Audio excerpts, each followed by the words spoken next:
म एउटा कुरो प्रचण्डलाई अहिले केपी ओली भन्दा फेरि प्रचण्ड चाहिँ नि लाई चाहिँ नि के चढेको सनक चढेको हो हैन। उहाँले सनक नचढ्दा हुन्छ।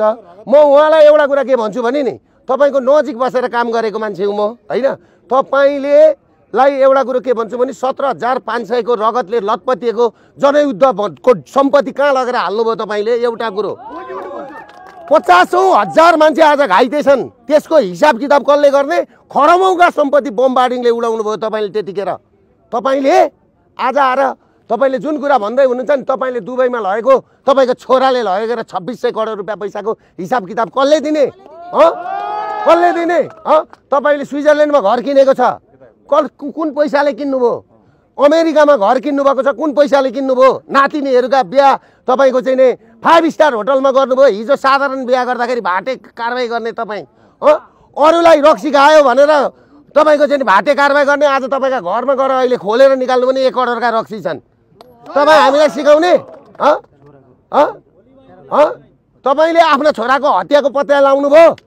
तपाई त्यतिखेर मैसँग हुनुहुन्थ्यो र दरबार हतियार काण्डको कुरो निकाल्दै गर्दाखेरि 5 वर्षको कुरा गर्नुभयो। अहिले 18-20 वर्षसम्म कसका भेडा बाख्रा हेर्न जानुभएको थियो तपाईहरु।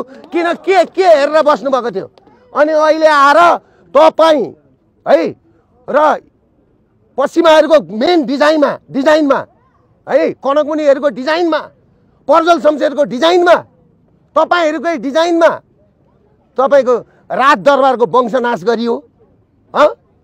तपाईहरु अनि त्यहाँबाट अहिले आएर राजालाई दोष लाउने यो कुरा बोल्दिने मान्छे छैन भनेर नहेप्नुहोस्। र अर्को कुरो के छ भने तपाईहरुले राष्ट्रवादी शक्ति र गणतन्त्रवादी बीचमा गृह युद्धको हेर्नुस्। धर्मको गृह युद्ध हुन्थ्यो तर यहाँ गणतन्त्र र राष्ट्रवादी शक्तिको बीचमा गृह युद्ध हुँदैछ। गृह युद्धको लागि तपाईहरुले यो वातावरण बनाउनु हुँदैछ। त्यसकारणले म तपाईहरुलाई के भन्छु भने जसरी राजाले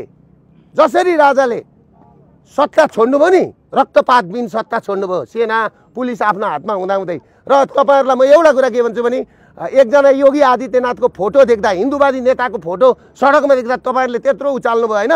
करण सिंहले आएर राजालाई कन्भिन्स नगरेको थियो भने नि इन्डियाको नेताले तपाईहरुले गणतन्त्र पाउनुहुन्थ्यो। करण सिंह आएर राजालाई कन्भिन्स गरेको हैन।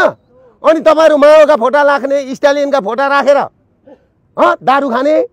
अनि हाम्रा साथीहरुले तपाईको योगी आदित्यनाथ जोगीको फोटो राखे, हिन्दूवादी नेताको फोटो राख्दा के बिग्रियो।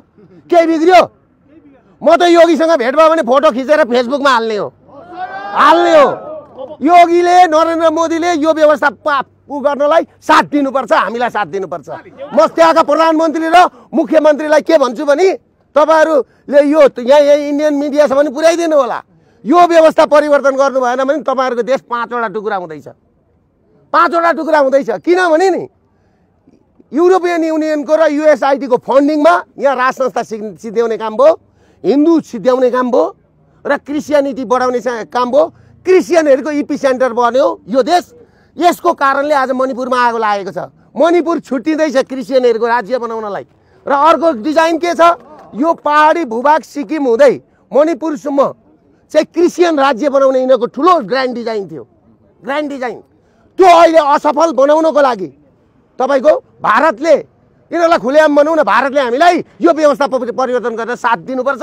साथ दिएन भने नि भारतको आफ्नै देश टुक्रिन्छ। यो कुरामा क्लियर हुँदा हुन्छ।